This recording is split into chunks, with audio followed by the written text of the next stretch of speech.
சேலம் மாவட்டம் காடையாம்பட்டி வட்டம் உம்புளிக்கம்பட்டி கிராமத்தில் உள்ள பூலா ஏரியின் தற்போதைய நிலை இது.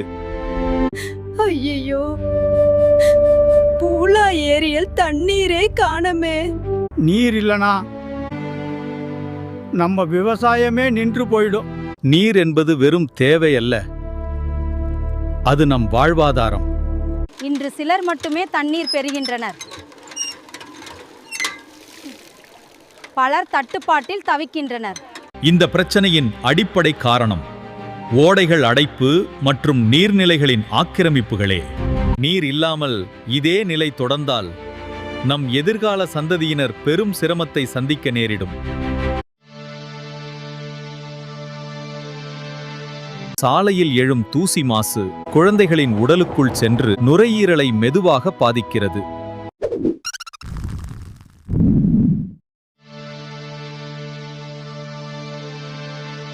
இது என் வீட்டு பிரச்சனை இல்லை என்று ஒதுங்கி நிற்காமல் நாம் வீட்டில் உள்ள குழந்தைகளுக்கும் பிரச்சனை என்று உணர்ந்து ஒன்று கூடி இருக்க வேண்டும். இது நம் ஊர் பிரச்சனை, நம் வீட்டு பிள்ளைகளின் எதிர்கால பிரச்சனை. பூலா ஏரியை காப்போம், நம் கிராமத்தை காப்போம்.